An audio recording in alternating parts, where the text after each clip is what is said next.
जाती धर्माच्या लोकांना संघटित करून बहुजन समाजाचे स्वराज्य निर्माण करणारे राजे छत्रपती शिवाजी महाराज, त्याचप्रमाणे महिलांना शिक्षणाचे दारे ओळखून देणारे महात्मा ज्योतिबा फुले, आरक्षणाचे जनक छत्रपती शाहू महाराज, संविधानाचे शिल्पकार, अनेक घटकांचे उद्धारकर्ते, बहुजन समाजाचे उद्धारकर्ते डॉक्टर बाबासाहेब आंबेडकर या सर्व महामानवांना प्रथम मी विचारांना अभिवादन करतो. आज आपण या ठिकाणी कार्यक्रम घेण्याचा उद्देश असा की आज आपल्या प्रजासत्ताक दिनाला अर्थात संविधान लागू झाल्याच्या नंतर 75 वर्ष झाली आपण प्रजासत्ताक दिन साजरा करतोय. त्यानिमित्तानं अमृत महोत्सव या वर्ष आपण साजरं करण्याचं आमच्या संविधान व लोकशाही जागर समितीनं ठरवलं आणि या वर्षभरात आम्ही संविधानाच्या बाबतीत जनजागृती करण्यासाठी वेगवेगळे उपक्रम करून संविधानाची माहिती, संविधान काय आहे, संविधान कोणासाठी आहे याचा प्रचार करण्याचं नियोजन आम्ही या वर्षभरात केलेलं आहे. त्याच्या अनुषंगानं आजचा आपला हा या 26 जानेवारीच्या निमित्तानं आम्ही हा छोटासा कार्यक्रम संविधानावरती संवाद करावा यासाठी आपण आयोजित केला.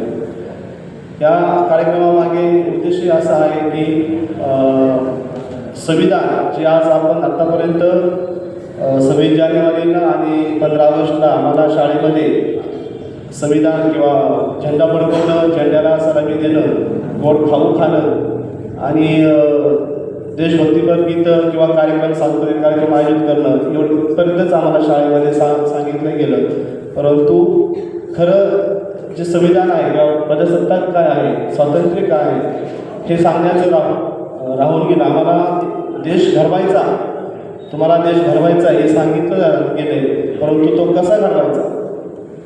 साधी गोष्ट आहे. आपण समजा एखादं चहा बनवायचा असेल तर चहा बनवायला काही प्रक्रिया असते.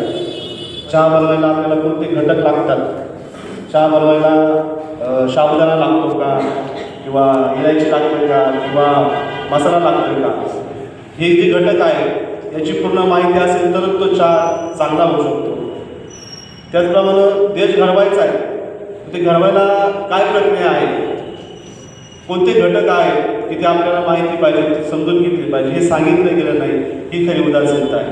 म्हणून या सर्व गोष्टीवरती प्रकाश टाकण्यासाठी आणि संविधान सोप्या भाषेत सामान्य लोकांपर्यंत कसं घेऊन जाता येईल.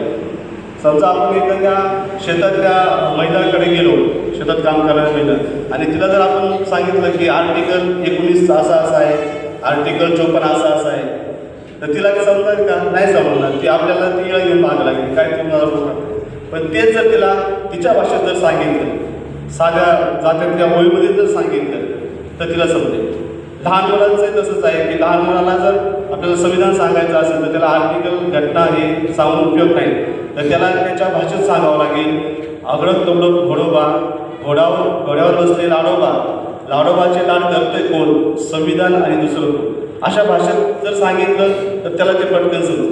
आज आपण या भारत देशामध्ये इथे राहतो, आपण इथे नोकरी करतो, इथे एकदम हे खातो, इथे या देशामध्ये राहतो, परंतु तो देश ज्या पुस्तकावर चाललेला आहे, ज्या संविधानावर चाललेला आहे तेच आपण कधी अजून पाहिलं नाही.